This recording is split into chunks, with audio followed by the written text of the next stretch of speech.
Welcome to the Diversity in the Public Sector, the Diversity of Jobs in the Public Sector seminar this morning. I just wanted to say, if you're here to see the NDIS presentation, please go to the hall next door, but if you're not and here to see us, welcome. So the seminar today is going to be taped and made available a couple of days after JobX on the website.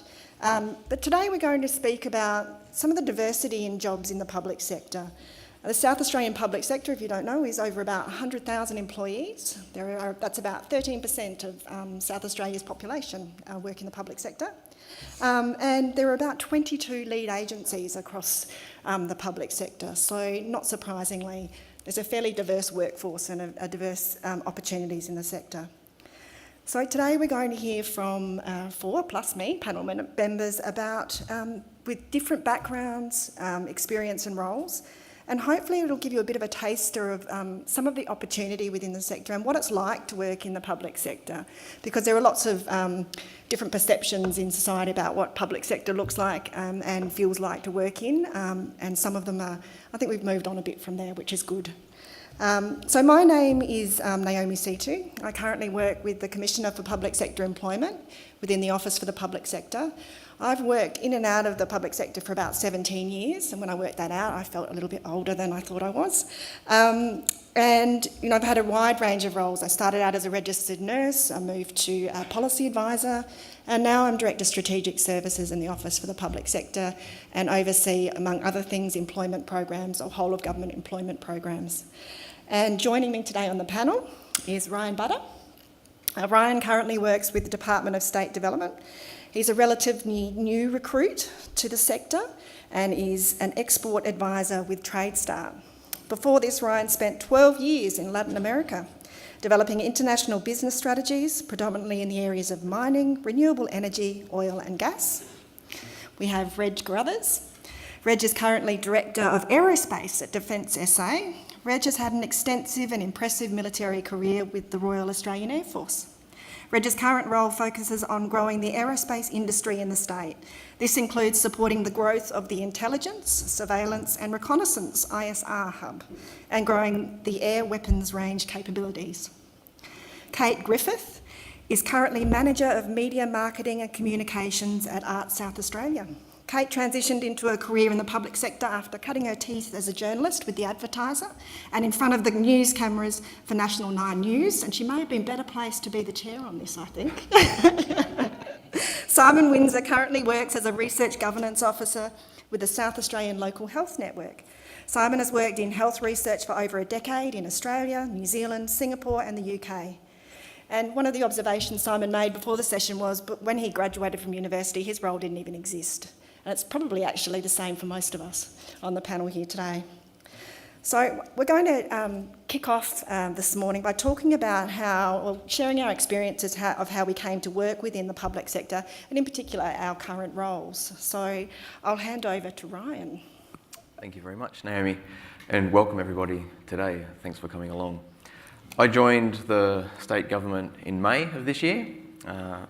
As Naomi mentioned, I'd come back from Latin America. I spent 12 years working there, working with Australian companies going into the Latin American markets. I completed some postgraduate study last year and decided to move back to Australia.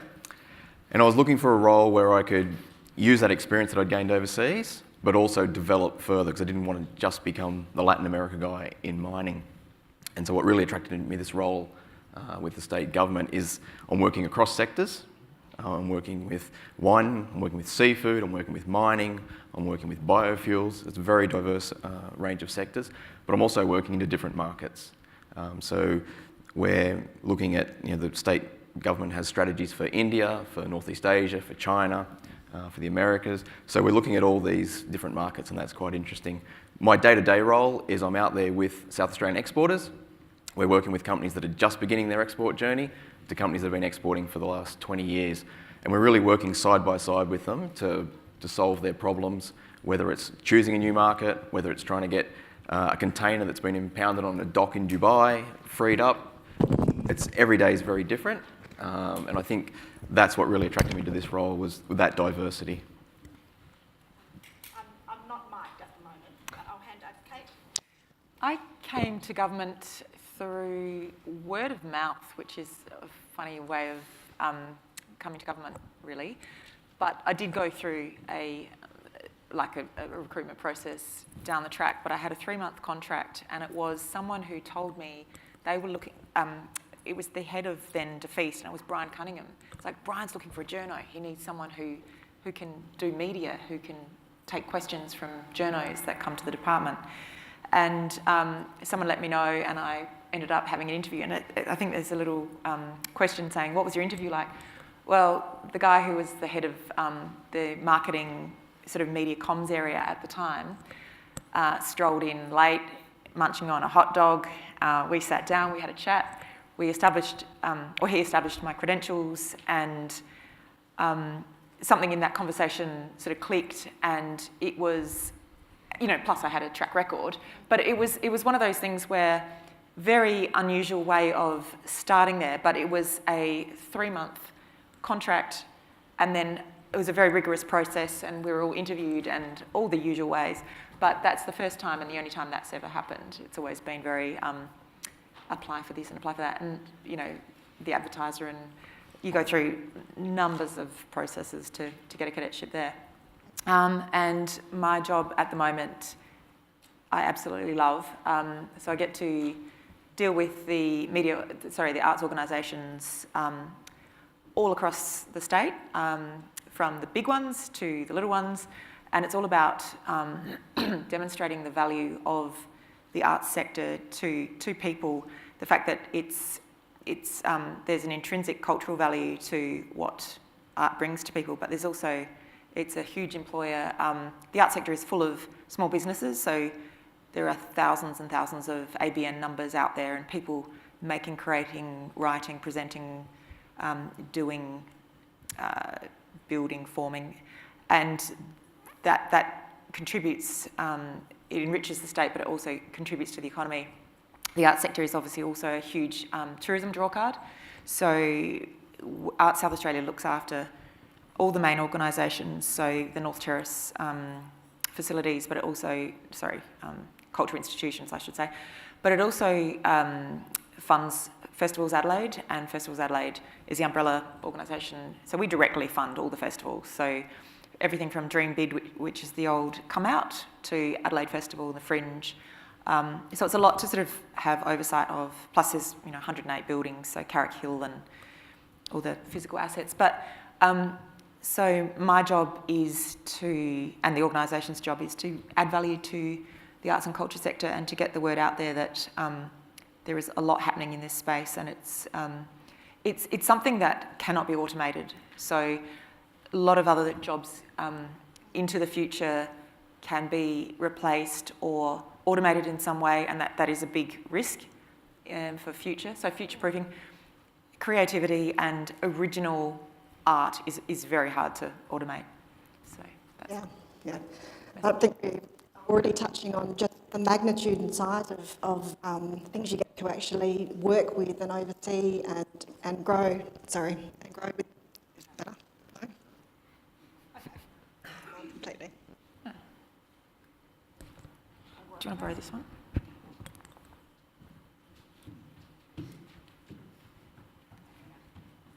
I'm not going very well with this. Our technology's failing us. Yeah. Is this your area, Reg? Yeah, it's my area. 212. I'm just attention seeking now. It's all about me. Back again. Okay. This one's not working. It's on now. Okay. That's right. Now, okay. Now away from me again. Okay, no, I was just commenting on the magnitude and size of projects and initiatives that you get to work on in the public sector. And that's a bit of a segue, I think, into handing over to you, Reg. Thanks, Naomi. Yes, look, thanks again for letting me be on the panel. So my background is a bit different. As mentioned, it was sort of 35 years Air Force. So I've only been in the public sector, in the South Australian sector, for 14 months. I joined what was then a 55 compulsory retiring Air Force, and we can probably talk a little bit about that later in terms of how the public sector has changed, and you can really make a case for the military as just an armed public service. So my background was all flying. I had the privilege to serve overseas, both in Canada and Malaysia. Came back, finished my sort of flying career, ended up in that sort of electronic warfare, intelligence, cyber, and then finished off running the Woomera test range for 4 years. So over that time, I built up quite an extensive network of both military and industry and all sorts of partners. I was the senior military officer in South Australia. Over that time, I'm originally a Perth boy, came to Adelaide, met an Adelaide girl, and once you marry an Adelaide girl, you may as well buy a house. So I'm now and I have really served most of my career in South Australia. I'm very passionate. I have 2 children of my own, and I see the huge opportunities that are available in South Australia, in particular in the defence sector. So my background is aerospace, so I do work in the aerospace and now in space, and that's a very exciting and emerging sector. So for me, the reason I really was very passionate about taking the opportunity that presented itself in the state government was the opportunity to take all of that background that I've had the privilege and the pleasure of being able to do over my military career, and then continue that into giving that same opportunity for the kids that are here in South Australia, whether that be through joining the military or I think increasingly through that support to the military. In South Australia, we're obviously going to be building ships and submarines here for the next 30, 40 years. The air base up at Edinburgh has got about 6,000 people up there. They're spending $500 million on facilities up there for the new aircraft that are turning up. There are huge and very varied opportunities for the South Australians. And I see my job as trying to connect that defence requirement with what we've got in the state, and in fact making sure that South Australia can live up to its promise of being able to support all these emerging projects, including new space. So that's why I did it. I'm passionate about South Australia. I'm passionate about a future for my kids and for their kids, and for a state that I think has got a really exciting future. I know that sounds like a paid advertisement, but I'm genuinely passionate about that. And I don't have enough money to retire yet, so I figured I better stay around. But no, it's a real privilege to be part of such a huge organisation that really is making a difference, I think, to our future. Thanks, Naomi. Yeah, thank you. Simon. Yes, thank you everyone for coming today. My background, I have a training in medical science, but I actually started at the sort of entry level at the old Royal Adelaide Hospital as an orderly. So there you go, that's when you know you're getting older, that they start demolishing buildings you worked at. Then I got a role with SA Pathology, also in the public sector, and then once I finished my training, I got a role with CSIRO in human nutrition. And then following that, I went into the private sector over in the UK. So that's where I worked in clinical trials over there. I did that for a period of time, then returned back to South Australia, worked at Flinders Medical Centre.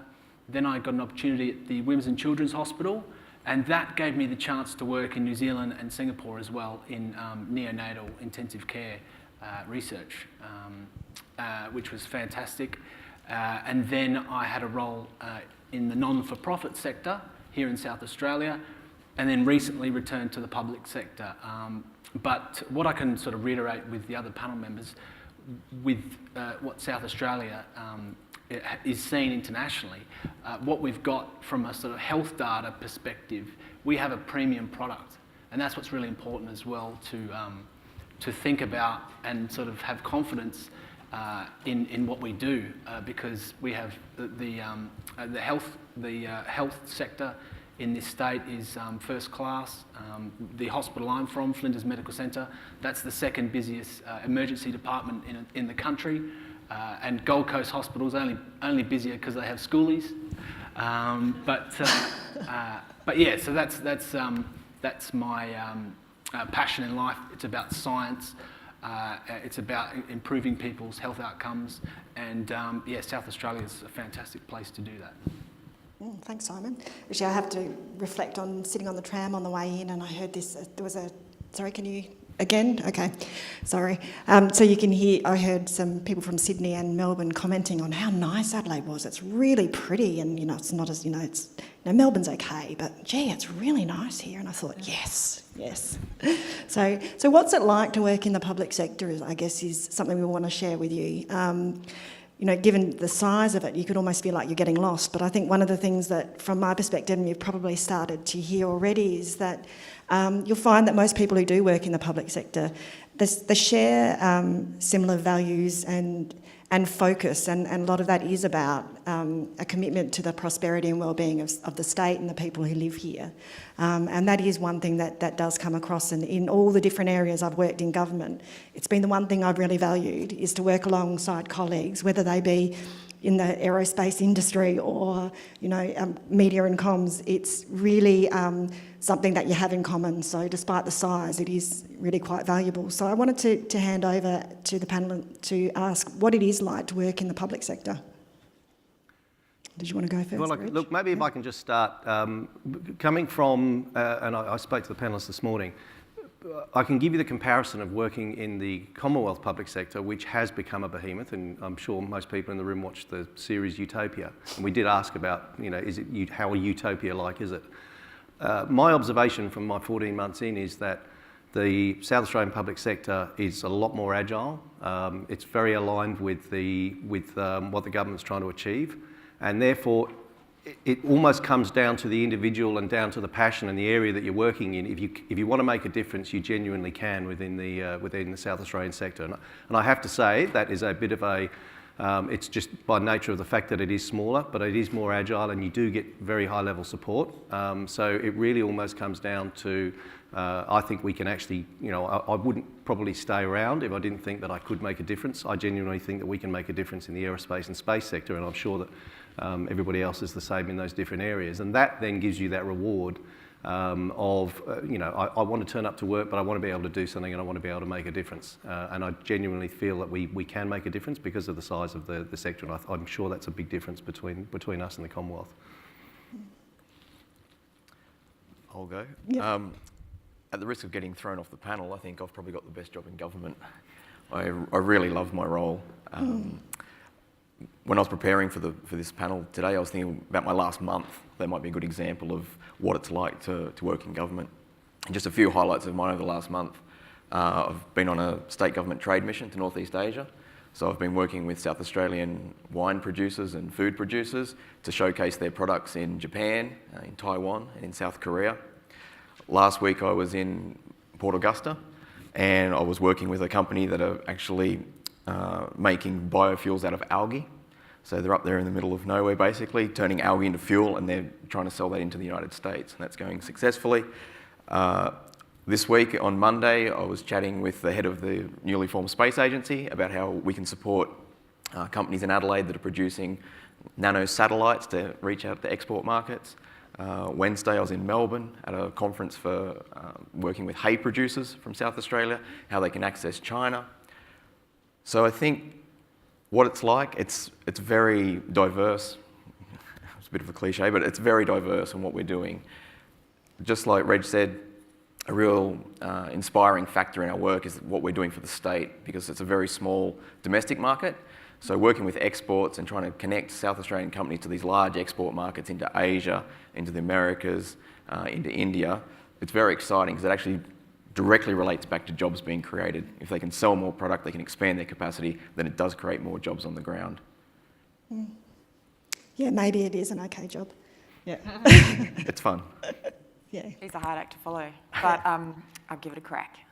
I love my job more. No, it is a great job, but I think what I like about it is there are people in my sector who have been makers, presenters, producers, glass blowers, jewellers, painters, and they then either, I'll be honest, some of them haven't been able to necessarily make careers out of that, or some of them want to progress to teaching or to roles where they support other artists and try and get art organisations further ahead with their work.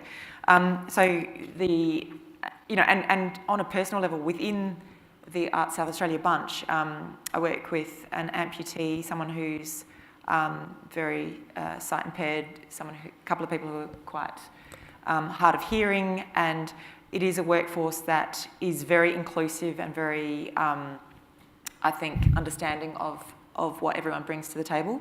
And it's a very flexible workforce. We've got quite a few people who work part-time. I've got 3 kids. I work 5 days, but the hours of 4, so 0.8. Since I've been in the public sector, I've had 2 children, and I already had 1. So I've had time off each time, and it's been very supportive each time. That's just an aside, because I don't know if that was maybe not be raised by anyone else. It's an employer of choice. I've sort of worked at The Advertiser and Channel 9, in the Premier's office in a sort of direct role, and for two federal politicians, so travelling back and forth to Canberra. And this is by far the most reasonable, enlightened environment I've worked in. So it's certainly where I feel comfortable and where I think the conditions are fantastic, and there are some very intelligent, motivated people. So I find working in the public sector fantastic. And in terms of the culture, there are always people who bring a little bit more energy and enthusiasm to certain jobs, but those people are noticed and valued, and they are perhaps the ones who will often progress. And I think those people will have their own sense of job satisfaction, as opposed to the people who are constantly watching their clocks and sort of are a 9-to-5 mentality. So I just think, bring to it energy, enthusiasm, and you'll get a hell of a lot out of it. Yeah, thanks, Kate. And I think the point around flexibility is a good one, and it's something that I think is really a standout as an employer of choice. For me, for instance, as I said, I've moved in and out of the sector. I've most recently, when I returned, I have 4-year-old twins, and I decided to return to work, but thought, I can't really take up full-time work at the moment. And I've been really fortunate. I have an executive level role, but I job share with someone else, who also has children. So we both work 3 days a week, and it works really well. But it's really unusual to have executive level roles in any sector where it's job share and you're able to work part-time. So that's been, really quite valuable. And those sorts of new and different ways of enabling people to participate in the workforce and bring their skills is something that's happening more and more across the sector as a whole, and is really actively pursued by sort of the Office for the Public Sector and centrally as well. So now, who next? Yes. So, and I can sort of reiterate some of the points with regards to professional development opportunities. There is a lot of the sort of historical mindset with sort of a bureaucracy would be that everything's very fixed and this is the way we do things. And from my experience, this is absolutely not the case. And sort of predetermined methodologies are a thing of the past. And what the focus is today is on outcomes. So how can things be done more efficiently, more effectively, and safer, particularly in the health and research setting for patients. And so from that perspective, it's a really sort of enriching environment to be in, because you can contribute and you can change things. And then the other aspect is the sort of personal development. I live in amongst the sort of region that I work, so I'm actually contributing to my community as well. So that's very fulfilling. Thank you. Reg, did you want to add anything? No, look, I think we've highlighted a lot of the positives. Yeah. It would be naive to expect that an organisation the size of the public sector does not have a bunch of processes and things that are going to annoy on a daily basis. I would love to say that every day of my working career was being innovative and exciting and engaging with community, and not doing accounting the last trip and doing those record keeping. There is a component, but I think it's sort of, the public sector gets tarred with that brush that it's the only organisation in the world that works in, and it's not. I mean, I have engaged with industry every day, right down to individuals who run their own business and they still have to do their quarterly tax returns. That is a part of the job. The trick about enjoying the job in the public sector is just accept that that's part of what you have to do every day, but that's not the focus. That's the bit you've got to do, and then the world's your oyster in terms of what you can achieve, and that comes down to personal motivation and drive. Could I just add something there, picking up what both Simon and Reg said? When I joined, I'd come from an entrepreneurial background. It was probably one of my major concerns, thinking, going into government, it's just going to be to do this. I found it to be very entrepreneurial. I don't know if that's just my role, but when I joined, my direct boss, he's also from an entrepreneurial background, and he said to me, I want to see you only half a day in the office. You've got a car with the job, out there talking to clients. Where the entrepreneurial bit comes into it is we're out there speaking to clients, hearing their problems, and they'll be saying, well, how do I do this? And we don't have a prescribed formula, we're coming up with solutions for very different problems. So in that sense, it's very entrepreneurial. And that was one of the sort of the bigger shocks that I got. Yeah, thanks. So moving on from that, I think we're going to talk a little bit about what the future of the public sector looks like. What does work in the public sector look like from your perspective in the next sort of 5-10 years? I mean, every industry is changing, and the public sector is one of those industries. Does anyone want to kick off there and comment on that? Well, I can sort of say from the health research perspective, it's all about integration with the private sector, commercial partners, academic partners, and really streamlining the way you can work together. That's the sort of key part from what I see in the future. And then from that, particularly in the health and research, the opportunities are huge. For the state as well as the people that we collaborate with.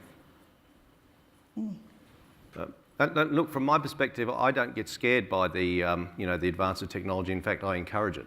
I would like to be able to spend 100% of my time actually dealing with what we can do for the future. So the public sector is just a reflection of it's there to serve the state, it's there to serve the people of South Australia. The less time I can spend doing niff-naff and trivia, the better it is for me, because I can then focus on what I think I should be paid to do. And the public sector is just a reflection of the workforce. So as things change, the public sector has to, and it should. And all of those efficiencies that we talked about, I think they're very important, and I want to get those in as much as possible in my area, so that, as I said, we can focus on actually dealing and communicating and actually solving problems, and not just filling in forms. And I think we're moving that way very strongly, actually. I think, yes, there will be changes, but a lot of things are going to stay the same. South Australia is still going to be producing great products, great food and wine, great services, and we're still going to be looking for those international markets. So from my perspective, what I see today in our office, every day when I'm in the office, I'm hearing people speaking Chinese, Japanese, Spanish, Portuguese, German, French. It's a really diverse workplace, and we're still going to need those people, because as an economy, we're still got to reach out to the rest of the world to be able to sell and promote our products and promote ourselves. And in terms of the arts and cultural sector, we have a very strong export push. So one of the perks of my job was, and it was, we worked 8 days straight, and 9 days we didn't have time off, and it was sort of evening functions and day stuff. Anyway, it wasn't a party, but we went to Edinburgh, which hosts the world's largest fringe. Adelaide is the world's second largest fringe festival. So we ran an export, cultural and tourism focused mission over there called Made in Adelaide, and Made in Adelaide was the brainchild of my boss, Peter Luca, and he realised there was an opportunity to umbrella a whole lot of organisations in the arts and cultural sector. So individual artists, so Anya Anastasia and the Ukulele Death Squad and all these individuals, but also to fund the home companies like Patch and State Theatre Company, who some of which would go over there anyway and pitch for work and import-export of product. But we had this lovely cohesive group of people whose aims were very much the same, which was placing Adelaide at the forefront of Australia's festival scene. So our tagline was not Australia's best festival city, but Australia's festival city. So it is the festival city. So we have the Fringe, the festival, we have feasts on at the moment. Tarnandy continues till January. There are 11 festivals. We have the world's largest cabaret festival. So I think we want to just grow on all those strengths, and we also fund hundreds and hundreds of individual artists. So it's about helping them be more commercially successful and more artistically successful for themselves, and helping them get to market with product and be recognised as helping grow the economy, and we contribute to the economy, to jobs, and that great intangible element, which is the cultural fabric. So that very much enhances the lives of South Australians. So that will hopefully grow, and it's about recognising the value and therefore, attract more funding. So if we can prove the value of the cultural sector, it can grow, and of itself, and as a collective, it's better. So it's better marketing, it's better awareness. There'll be a lot more social media components, and digitally will be perhaps a bigger focus for us. Thank you. As a way of connecting. Yep. So one of the things, I don't know about you, but I sit in here from each of the panellists, and I think, how on earth do you get a job like that? How do you get from, and I remember being sort of a graduate going, gee, that looks really interesting. How on earth am I going to get a job like that? So one of the things one of the panellists that talk about is, what sort of advice would you give to job seekers or people who are looking to transition to a new career? What are some sort of takeaways that people you can give people in that regard? Yeah, so I had a look on the new I Worked for SA website today, and I just put in research as a search, and 40 jobs came up in a variety of sort of levels, entry levels, graduate opportunities, senior opportunities, and sort of my advice would be sort of envisage the outcome. What is your sort of dream job? What would get you really enthused to get going? And have a look at the position description, and then sort of work backwards. That's the best approach I could suggest to all of us in our different roles. We've got different sort of legislations and policies and guidelines we follow, and they're all referenced in these, position descriptions, and they're like our sort of, Bibles that we use every day. So they're all referenced in there, and if you go that's a little, that's a shortcut to getting the skills that people are looking for. Thanks. And look, and I'd absolutely back that up. I mean, I hope what we've in a short period today tried to give an overview of is that there is such a broad variety of jobs and things that we do inside the public sector, right the way through from doing the the administrative support and the accounts and all of those things. They do have to be done, and they're an absolutely critical part of a proper functioning government and a public sector. But I do think we've moved away from a model, as I said at the beginning. I joined an Air Force there, it was compulsory retirement at 55. Now the goalpost moved a fair bit while I was, and I'm very thankful for that. But the public sector, I think, has completely changed the cultural norms around what it means to be inside the public sector. So people do transition out, and you've got people on the panel here that have come from industry, brought some of those skill sets into the public sector, gone back to industry, and overall that then creates an environment which actually makes the service to the community actually a lot better. But the other thing is, from an individual looking to go into the public sector and you're not quite sure whether it suits you or not, it is not a life sentence. So my advice is, if you're not sure but you think that it sounds like something you want to do, then I would actively give it a go. And if you decide that it's not for you, it is not the end of the world to then go and do something else. And as I said, you really, in this day and age, it is a lot easier to transition to and from the public sector at periods of life that it suits you, but also suits your employer as the public sector or industry. So if you're not sure, actively give it a go. Yeah, I'm just thinking back on my experience when I interviewed not long ago, and in preparation for the interview, I was going over my skills, what I'd done, experience, and getting ready for all the questions I expected. And then when I got into the interview, it was kind of nothing about my experience. It was really focused on how could I manage clients, and it was really those people skills. And one of the questions I got asked was, you go out to talk to a client company, they've got a product you've never heard of. I think the example they used was soy mood candles. So it wasn't a big experience of mine. And they're going to Did you say soy moo? Yeah, no, soy mood candles. Yeah. So they said, you've got a client producing this, they're going to a market you've never been to, you've got no experience in, how do you manage the client?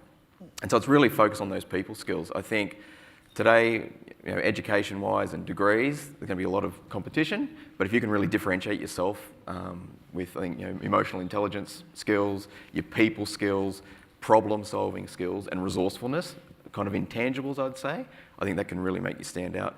The second bit of advice I would give to anyone who's in the job search process is when you aren't successful, is ask for feedback. I think that was probably the most valuable thing that I went through. I'd actually be chasing people down and go, okay, why? What can I improve on? What do I need? So I'd be saying, really, if you get a rejection, get some feedback. What he said. Okay. No, I do have a couple of things though. I think it's incredibly important to talk to people who are doing the job that you can see yourself in, or anything related. So my son has this, maths isn't a strength, so I'm not sure how that's going to go, but he is keen to be a pilot. So we know someone who works as a pilot, and I said, speak to him. How did he do it? Who did he speak to? Did he go straight from school? What training did he do? Met a new one. Talk to you after. So, and for me, for a while I wanted to be an actor, and I also wanted to do law. But it was probably spending some time doing work experience in a law office that made me think, yeah, nah. And then, acting wasn't at the time. I didn't have the confidence, and it's not necessarily very sustainable. And it's one of those things. Talk to as many people as you can. Form relationships. Not everyone has the confidence when they're young to do that. So just keep your ears to the ground, and a lot of it is relationships based. That's not to say look at everything, soak it all up, websites, feedback, but very much talk to people about what they're doing, how they got there, and just get as many tips and take as much advice as you can. And that's probably the way I would advise. And, it is incredibly important to, if you are a bit shy and it's not necessarily your strength, really try and steel yourself for those job interviews and try and say or do something that's going to make you stand out. Even if it is to say, guys, I am so nervous, blah, blah, blah, blah, blah. And then play to your strengths. Yeah. So, all those things. Yeah. Can I just add, Naomi? Yeah. Sorry, and just literally backing off that. One of the key things that we certainly try and do within the whole sector, certainly in our part of the organisation, is to try and sort of demystify and maybe change the perception of what the public sector is. At the end of the day, hopefully, what you've again seen today is it is a large bureaucracy, and there are websites and processes. There has to be. You can't manage it any other way.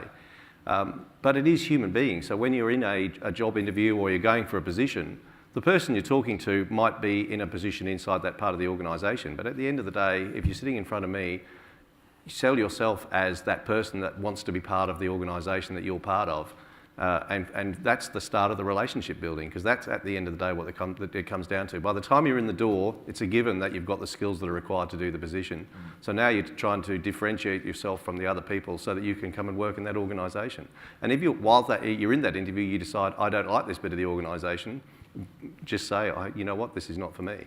But we are actually human beings. We're not these faceless droids that work in the public sector in the South Australia. That's a good point, Reg. Can I just add something on that in terms of relationship building? Yeah. I went through the process where I was looking online and you'd send off an application and then it's out there. So then what I started to do, I'd be finding actually who the person was recruiting. I'd send off the application and then I would call them and I'd try to get through to talk to someone just to begin building that relationship, so that if they were looking through 20 CVs, they go, oh, that's the guy who actually called me, and have just any excuse to have a chat, something about the position, ask a question, an intelligent question. I think that relationship building can begin as soon as you send your CV in. That's a really good point. That was one I was going to say, is there's a contact number at the bottom of all job vacancies. Use it. Give them a call. If you want to, sometimes you can ask to go and have a coffee, get an understanding of the role, build some rapport with people in that space. It makes a huge difference to when you rock up to an interview. And I think following on from Reg, I've been on a few interview panels, and I must admit, I actually feel nervous interviewing. And I think you do actually, people feel for you when you, like the panel feel for you when you're actually being interviewed, and their job, they want you to do the best you can. So I think keep that in mind when you come to the interview. And the other point that someone shared with me some time ago, and I always remember it, is there are 3 questions often people will be asking when they interview, and it's, can you do it? Will you do it? And will you fit in? And usually by the time you've gotten in the door, you've answered the question of can and will, but will you fit in is about thinking before you go in there about the values of the organisation that you're moving into, about what it is that's motivating you to be in that space. And it could be that you are there just to get some experience, but just be ready with a response to that question, because it's increasingly part of what panels will ask. And it can throw you a little bit off if you haven't spent a little bit of time thinking about how you answer that, but it is an important one. So anything else from the panel on that? Yeah, I might touch on that point there you've just made, like your motivation. It could be that you want to sort of progress through the role, but it's about the enthusiasm you have for that role in front of you that will lead to the next role. And so that's the sort of additional point I would add, that is an absolute winner in interviews if you're enthusiastic about the elements of the role that's right there in front of you. You may not do that role forever, but yeah, it's really that enthusiasm that shines through. Yeah, thank you. We're actually going to open up to some questions. Before I do that, though, I did want to say this has been a bit of a taster.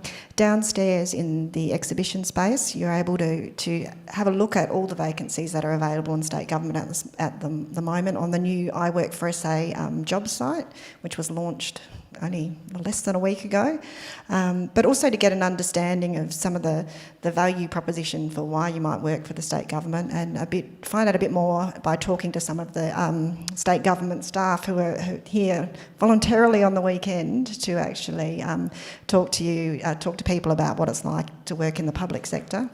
The other thing is for trainees and graduates, we do have programs in government to support that transition into the state government for trainees and graduates, and we have information downstairs on that as well. So, but now I'm going to open up to questions. Have we got anyone here or is it me with a mic?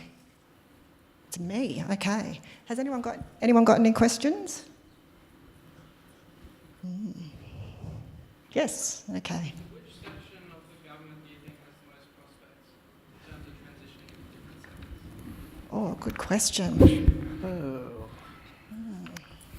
Well, look, I suppose, let me take that from and this is where it is trying to separate what our function is so within my area, so within Defence SA, within the aerospace and space sector, I think there are huge opportunities for the state, and it is going to take an additional support requirement, somewhere within. So as an example, we stood up the South Australian Space Industry Centre as part of the Congress that happened about a month ago.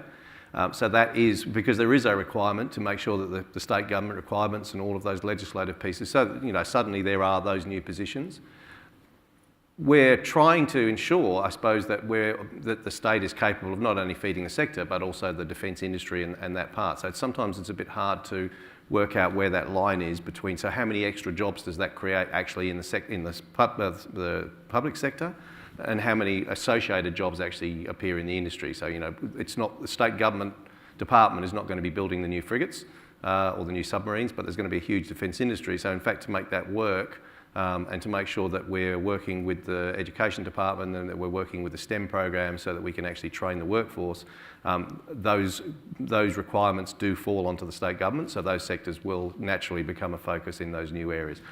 So new growth areas like cyber. So cyber security is a growth opportunity not only in the industry outside in terms of providing those services to defence industry companies, to other industry, to the banks, to everybody. I mean, cyber is a completely cross the industry sector, but there is a role within state government, including protecting the state government servers and systems and all those sort of things, and a requirement to have a knowledge of what the risks are in the cyber. I'll just use that as an example.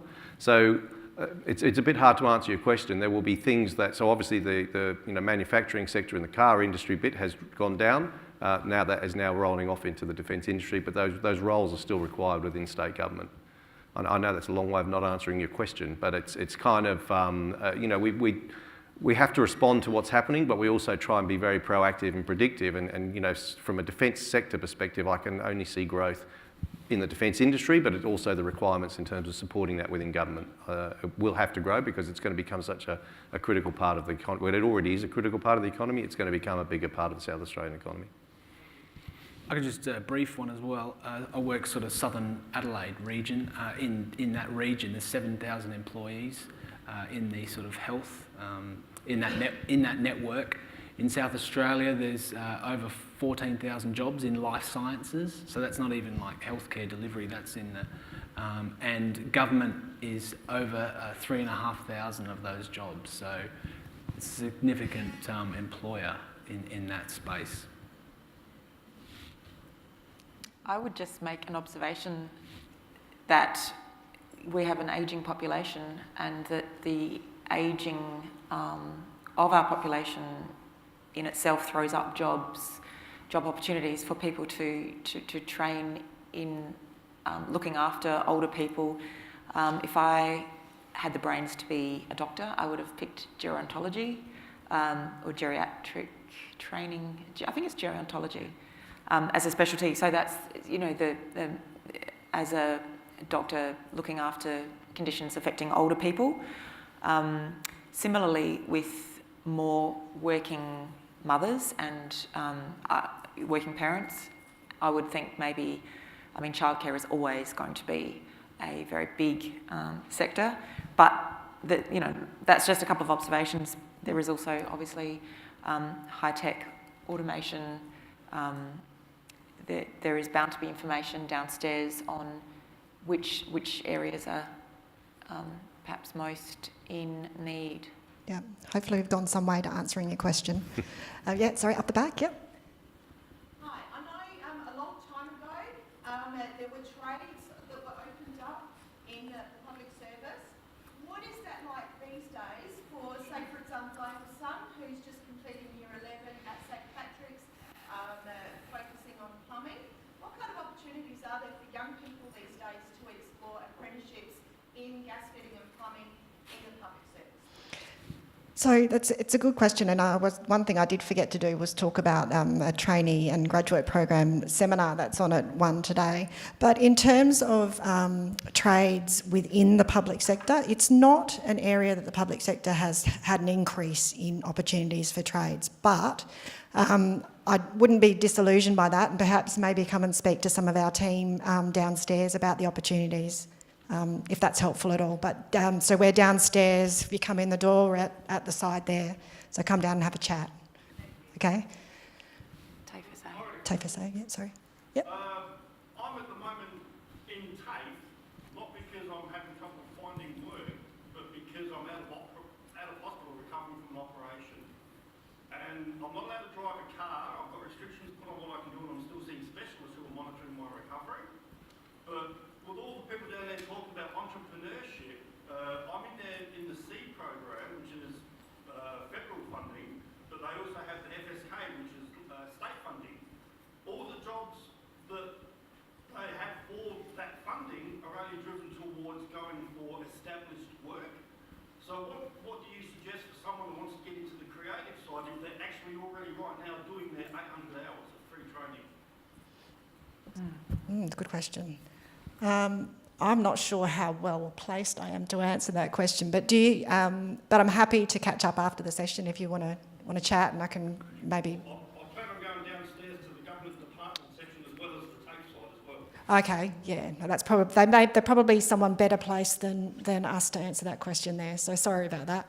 Yep. Sorry, there was a question at the back. Yep.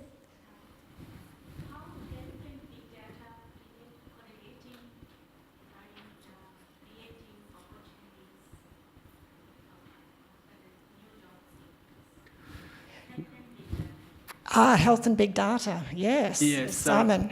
I touched on that before about where the future's headed around collaboration, and that's the sort of key point there with sharing data, managing data appropriately. I mean, we've got Medicare, we've got PBS, we've got the local GP clinic, and there are a huge number of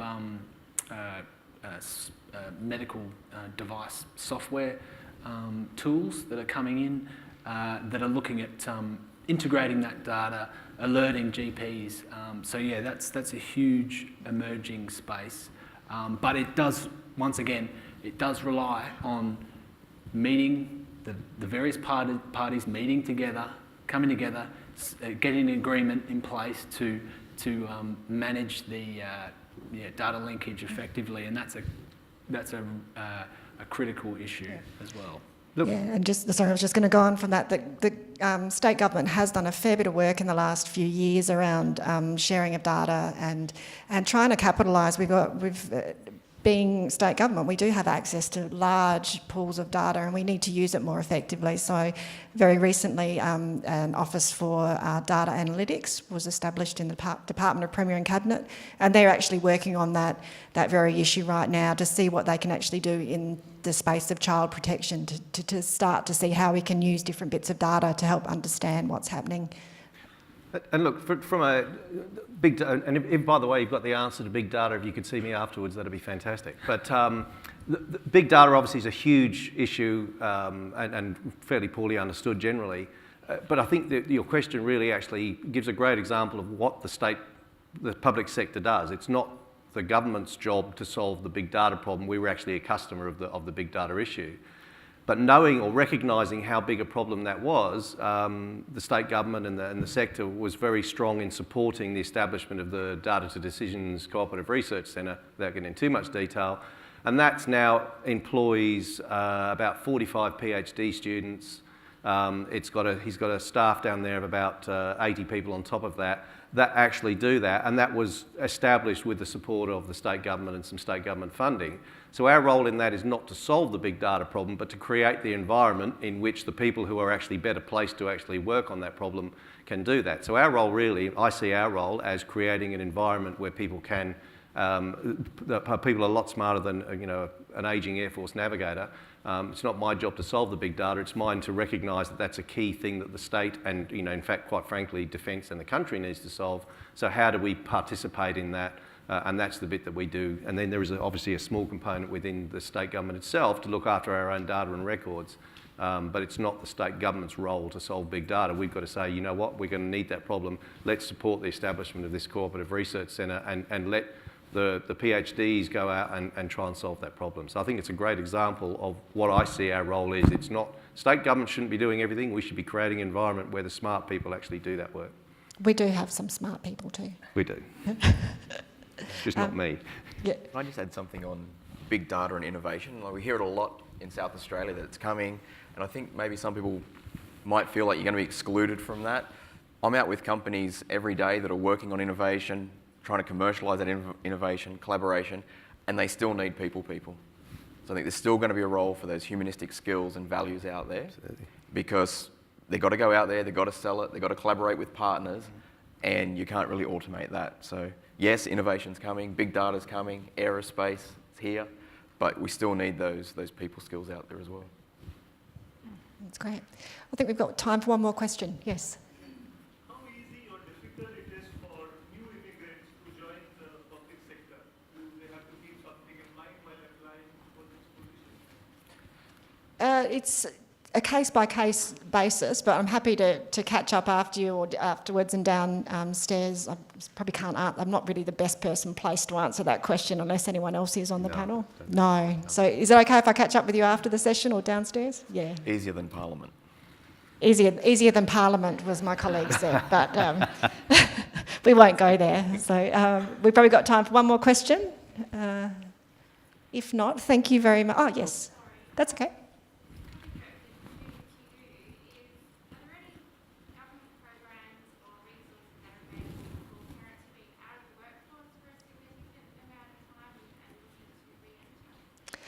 That's a good question, and I would love to see some actual dedicated programs around that. But I think one thing to keep in mind is that what we're trying to do is make all roles much more open to people who are returning from the workplace. So I think what you'll see is a change in perspective and approach to people who have actually, because I think in the past people have said, oh, I haven't got anything on my CV for 5 or 10 years. We're actively trying to change the culture, and I think you'd see it if you go to apply for things, that you don't need to actually feel uncomfortable about that. There is a lot more understanding, I think, from employers and from the hiring managers that that's the way things are. So, and you can request flexible work arrangements. That's actually something we have on all our job advertisements, is that you can reflect, even though it's advertised full time, if you apply for the job, you can request flexible working arrangements. So you're not going to be disadvantaged by doing that. I think TAFE SA does offer bridging back into the workforce type of courses, so it's worth inquiring through TAFE SA as well. Yeah, yep, that's great, thank you. Yeah. If that's it, thank you very much for coming along, and thank you very much to the rest of the panel for your wisdom and insight and enthusiasm. It is actually a good place to work, the state government, and the public sector, so hopefully some of you will join us. Yeah, thank you very much.